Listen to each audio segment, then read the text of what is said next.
Electrician pay in Ireland is worth a closer look.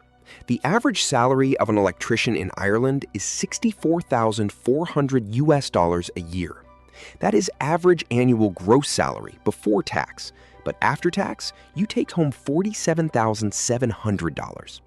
This leaves you with roughly $3,975 each month in take-home pay.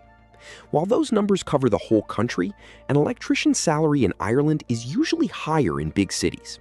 For example, working in Dublin brings home $56,300 after tax, though higher rent in the capital often offsets that extra income. Early on, entry-level electrician wages sit well below these figures, but pay rises quickly as you gain skills. Your income might plateau after several years unless you step up.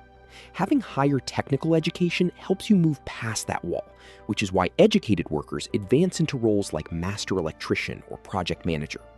On top of that, employer size makes a big difference. Small local firms pay modest rates, whereas large national companies and multinational employers offer substantially higher electrician income overall.